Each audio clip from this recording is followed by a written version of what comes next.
Please subscribe and don't forget to press the bell icon to get notified whenever we upload a new video. सवाल 15 अगस्त से पहले दिल्ली में लश्कर के 5 आतंकियों के घुसने की खबर के बाद सुरक्षा एजेंसियों को अलर्ट किया गया है। दिल्ली में एक लड़की को घर में घुसकर गोली मारने के आरोपी लड़के को गिरफ्तार कर लिया गया। राजस्थान के अजमेर में स्कूल के मैदान पर बन रही एक समाधि के बहाने अतिक्रमण का बच्चों ने वीडियो बनाकर विरोध किया।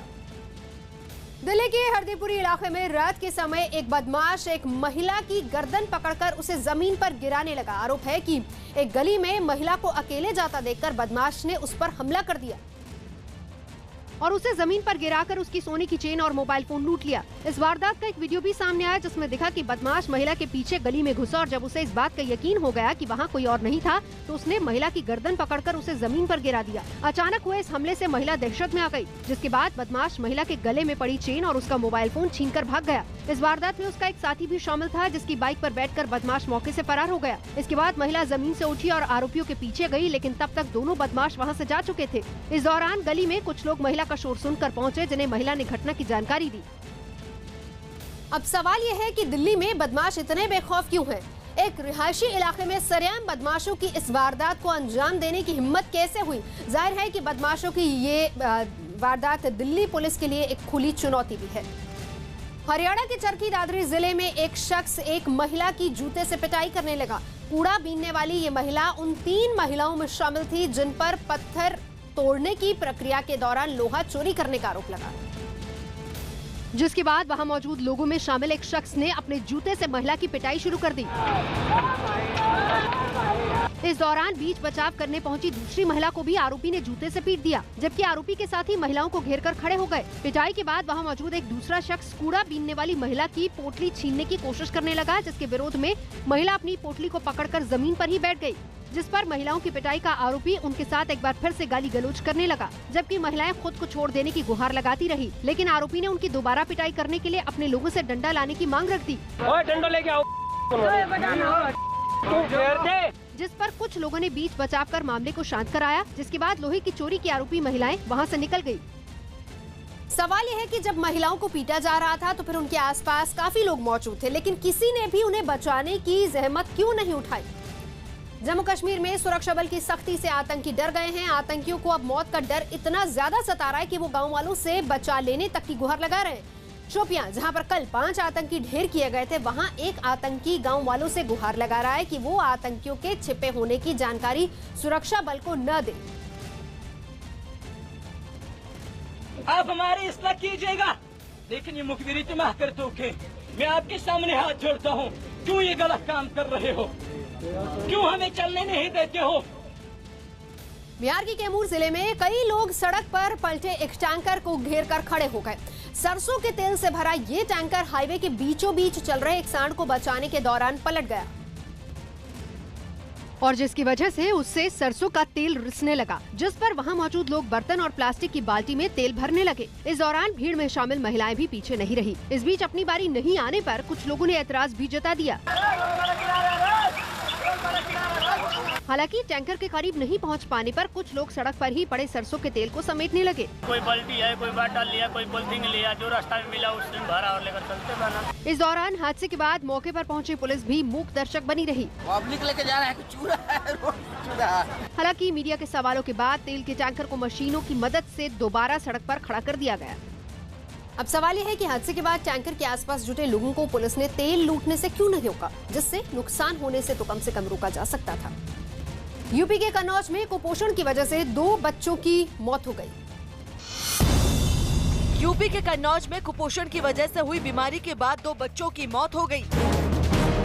गंगा के लिए पिछले 45 दिन से हरिद्वार में अनशन पर बैठे स्वामी सानंद ने केंद्रीय मंत्री उमा भारती और नितिन गडकरी से कोई ठोस आश्वासन न मिलने पर अनशन खत्म करने से इनकार कर दिया। मैंने उनको बताया है कि एक्ट बन चुका है, कैबिनेट में जाएगा पारित होने के लिए। छत्तीसगढ़ के नक्सल प्रभावित कोंडागांव में आदिवासी लड़कियां आईटीबीपी के जवानों से ट्रेनिंग लेकर हॉकी टूर्नामेंट खेलने की तैयारी कर रही हैं। पाकिस्तान के कब्जे वाले गिलगिट बाल्टिस्तान में बाढ़ प्रभावित लोगों ने सरकार से कोई मदद न मिलने का आरोप लगाया। तमिलनाडु के मदुरई में एक झील के पास 43 मोर मरे हुए पाए गए, जिसके बाद वन विभाग ने जहर से उनकी मौत होने की आशंका जताई। आईसीसी टेस्ट रैंकिंग में स्टीव स्मिथ को पछाड़कर विराट कोहली नंबर 1 भारतीय बल्लेबाज बने।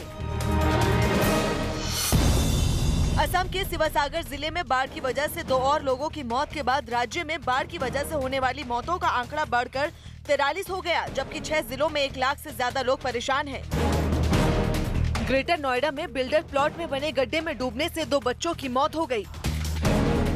जयपुर की सबसे बड़ी दरगाह मौलाना जियाउद्दीन के सालाना उर्स का आगाज हो गया, जो कि 8 अगस्त तक चलेगा।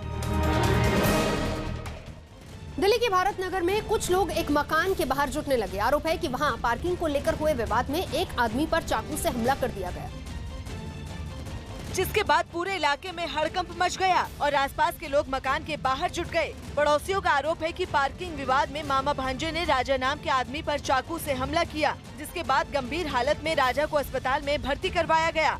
यहाँ पर चाकू लगा हुआ है, सर पे यहाँ लगा हुआ है, गाल पूरा कटा हुआ है, यहाँ पे चाकू लगा हुआ है। इन्होंने जवाब दे दिया तो गंगाराम में एडमिट करा के आ रहे हैं। घटना के बाद कुछ लोगों का गुस्सा आरोपियों की कार पर फूटा, जिसके बाद कार के शीशे टूटे दिखाई दिए। यहाँ पे जो खड़ी करता हो तो यहाँ पे काहे के लिए खड़ी करी है? वो बोले भैया मैं यहीं पे खड़ी करूँगा, वो करूँगा। आपस के अंदर क्या हुआ क्या नहीं, वो पीछे से वो पता चला कि कोई चाकू बाकू उनको दोनों ने मारा हुआ है। इलाके के लोगों का दावा है कि वहां गाड़ी खड़ी करने के लिए कोई रिजर्व पार्किंग नहीं है और इससे पहले पार्किंग पर कोई विवाद भी नहीं हुआ था। अब सवाल यह है कि लोगों को अपने गुस्से पर काबू क्यों नहीं? आखिर क्यों छोटी छोटी बातों पर लोग एक दूसरे की जान लेने पर उतारू हो जाते हैं? क्या एक कार आपसी प्रेम से बढ़कर है? राजस्थान के अजमेर में कुछ बच्चे उनके स्कूल के मैदान पर बन रही एक समाधि को दिखाने लगे। स्कूल के मैदान में हो रहे इस अतिक्रमण के खिलाफ इन बच्चों ने एक वीडियो बनाया और जिसके लिए वो एक मोबाइल फोन लेकर मैदान में पहुंचे और वहां हो रहे अतिक्रमण के बारे में बताने लगे। देखो हमारी जमीन में समाधि बना दी है, आप कुछ करो। इसके बाद बच्चों ने इस वीडियो के जरिए जमीन पर अतिक्रमण हटाने के लिए मदद की गुहार लगाई। सर प्लीज हमारी हेल्प करो, मसाला ये देखो, वो देखो। जिसके बाद बच्चों पर अतिक्रमण कर रहे लोगों ने हमला करने की भी कोशिश की। ये हमारे पीछे भग रहे हैं, ये हमारे पीछे भग रहे हैं। देखिए देखिए हम सबूत लेकर भाग रहे हैं। इस घटना के बाद स्कूल के टीचरों ने अतिक्रमण को रोकने की कोशिश का दावा भी किया। महाराज से भी कहा काम रोक दो, लेकिन वो काम को बंद नहीं किया कि आप तो मेरे फोटो खींच लो, कुछ भी कर लो, मैं तो बनाऊंगा। स्कूल में हो रहे अतिक्रमण का ये वीडियो वायरल होने के बाद लोगों में भी नाराजगी दिखी।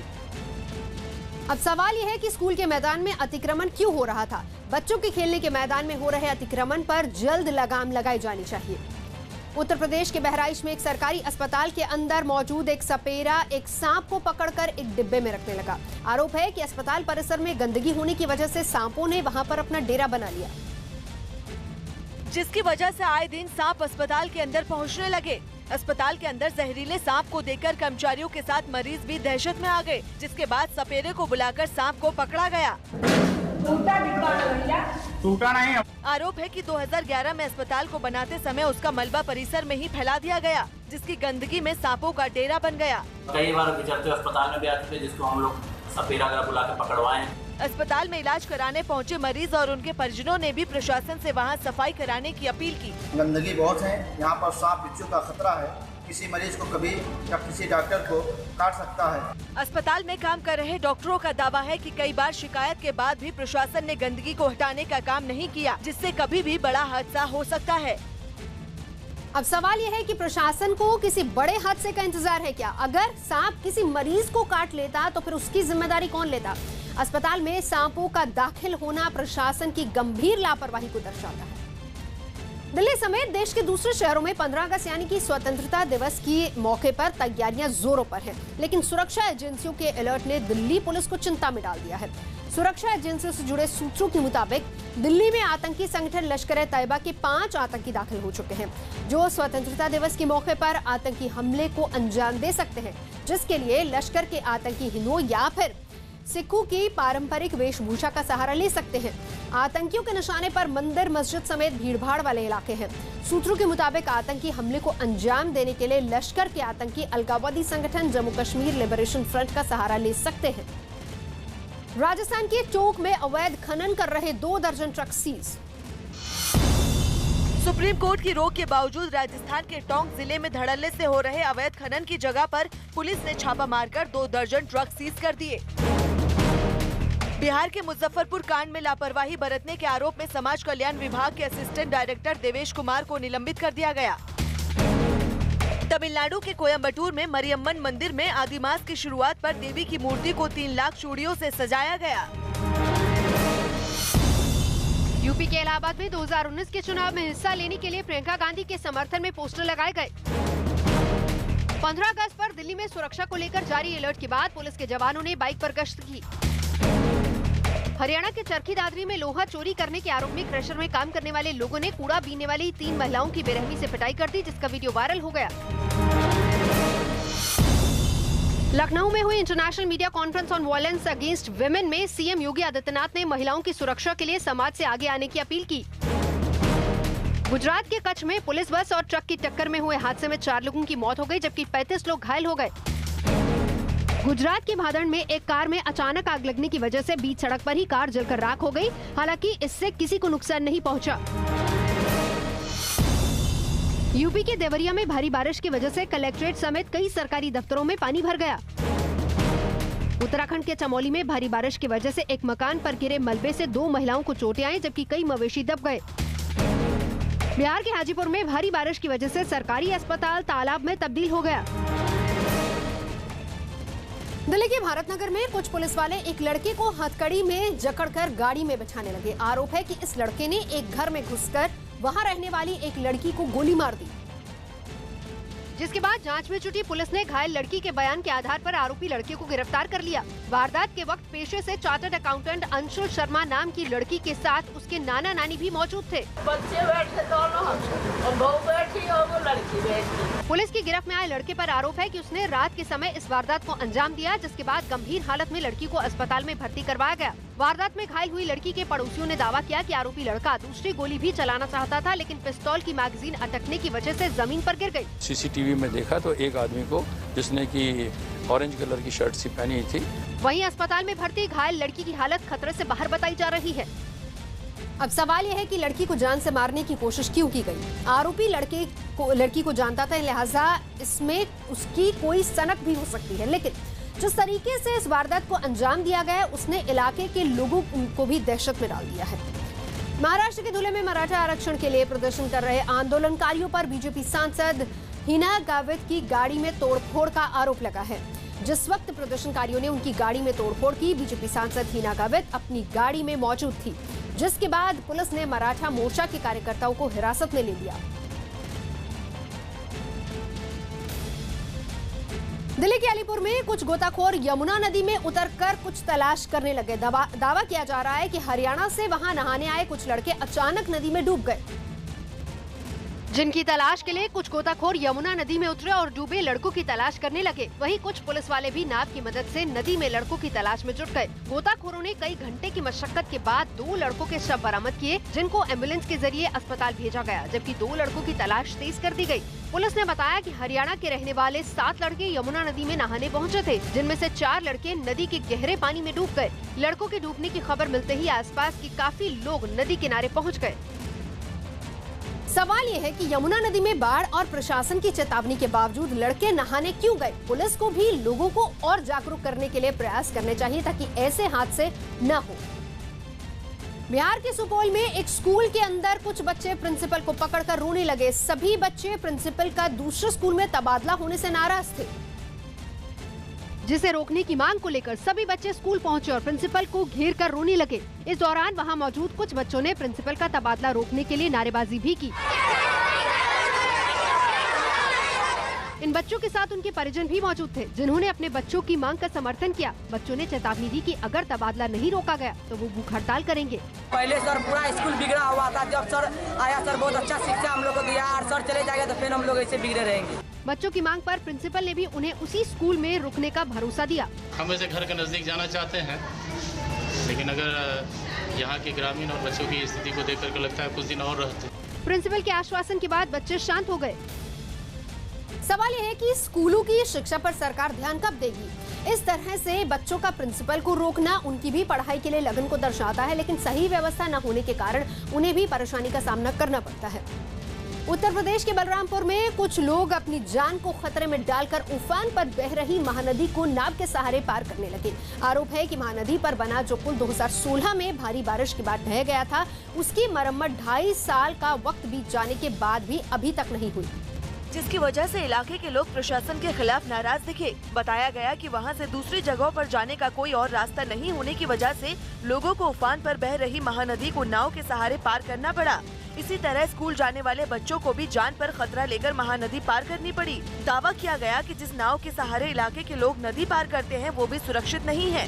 नदी पार करने के दौरान लोगों को नाव में बने खांचों में फंसकर उसके बीच बैठना पड़ता है, जिससे नाव के डूबने का भी खतरा रहता है। लेकिन इसके बाद भी ये लोग इन्हीं नाव के सहारे खतरे के निशान से ऊपर बह रही महानदी को पार करने के लिए मजबूर हैं। स्कूली बच्चे सर बहुत रिस्क लेकर जान जोखिम में, इतना बड़ा नदी में छोटा सा नाव है, इसमें अब बहुत लोग तो पढ़ाई छोड़ चुके हैं। इलाके के लोगों का आरोप है कि 2016 में वहां महानदी पर बने एक पुल का हिस्सा भारी बारिश के बाद ढह गया था, जिसके बाद उन्होंने पुल की मरम्मत के लिए प्रशासन से कई बार गुहार लगाई, लेकिन कोई नतीजा नहीं निकला। इलाके के लोगों ने जिले के बड़े अधिकारियों पर भ्रष्टाचार का आरोप लगाया।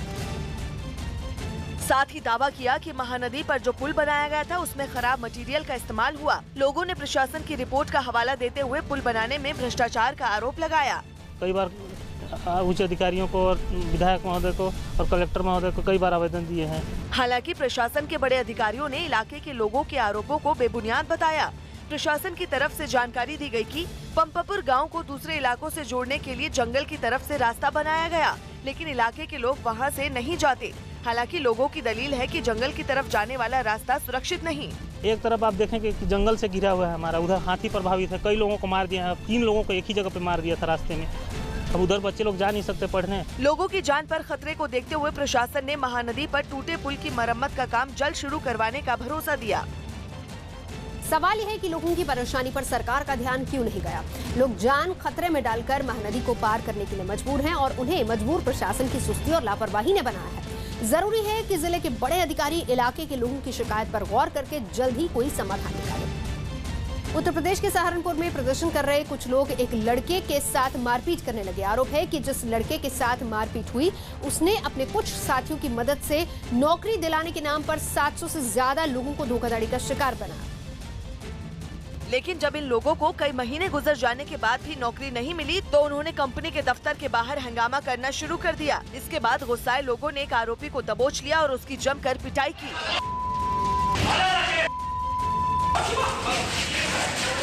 खुद को बचाने के लिए आरोपी ने भी मारपीट करने वालों पर हमला किया, लेकिन वो नाकाम रहा। काफी कोशिश करने के बाद आरोपी लड़का वहां से भागने में कामयाब रहा, जिसके बाद प्रदर्शन कर रहे लोगों का गुस्सा फूट पड़ा। हालात बिगड़ते देख पुलिस भी मौके पर पहुंची और हंगामा कर रहे लोगों को तितर बितर करने के लिए लाठीचार्ज कर दिया। आरोप लगाया गया कि आईफा जोन नाम की कंपनी ने नौकरी दिलाने के नाम पर 700 से ज्यादा लोगों से पैसे ऐंठ लिए, लेकिन किसी को नौकरी नहीं मिली। पुलिस ने धोखाधड़ी करने के आरोप में 2 लोगों को गिरफ्तार करने की जानकारी दी और उनके खिलाफ सख्त कार्रवाई का भरोसा दिया। सवाल यह है कि नौकरी दिलाने के नाम पर धोखाधड़ी क्यों नहीं रुक रही। इस तरह का ये कोई पहला मामला नहीं है। लगातार बढ़ती बेरोजगारी की वजह से कई नौजवान इस तरह की कंपनियों के झांसे में आ जाते हैं, जिसके लिए कहीं ना कहीं हालात और हमारी सरकारें भी जिम्मेदार है। जरूरी है कि पुलिस इस तरह कंपनियों के खिलाफ कड़ी कार्रवाई करे। उत्तर प्रदेश के बरेली में स्कूल ड्रेस में एसपी ऑफिस पहुंची एक 8 साल की मासूम को महिला पुलिस गाड़ी में बैठाकर उसके घर छोड़ ले गई। इस मासूम ने अपनी सौतेली मां पर प्रताड़ना का आरोप लगाया, जिसकी शिकायत उसने एसएसपी ऑफिस में की। बताया जा रहा है कि सौतेली मां की प्रताड़ना से परेशान होकर 8 साल की मासूम अकेले ही एसएसपी से मिलने उनके ऑफिस पहुंच गई। बच्ची ने सौतेली मां के साथ उनकी बहनों पर भी मारपीट का आरोप लगाया। तुम्हारे और भाई बहन है? हाँ, मेरा एक छोटा भाई है। मम्मी उससे भी प्यार नहीं करती है, कहती है तुम मरी जाओ तो अच्छा है। बच्चे की शिकायत पर पुलिस ने जांच के बाद कार्रवाई का भरोसा दिया। वो लड़की यहाँ पर आई थी, अकेले आई थी और उसको सरकारी वाहन से और महिला थाने के माध्यम से उसको घर पहुँचा दिया है। उसके एप्लीकेशन पे उसकी मम्मी से वार्ता करके और उसको कार्रवाई कराई जाएगी। हालांकि बच्ची का दावा है कि उसको पिता से कोई शिकायत नहीं है। सवाल यह है कि मासूम बच्चों का उत्पीड़न कब रुकेगा। इससे पहले इटावा में भी मामूली बात पर 11 साल का लड़का अपने पिता की शिकायत करने थाने पहुंच गया था। हालांकि यहां मामला बच्चों की प्रताड़ना का है, लिहाजा अगर बच्ची के आरोपों में सच्चाई है तो फिर आरोपी सौतेली मां के खिलाफ कार्रवाई होनी चाहिए।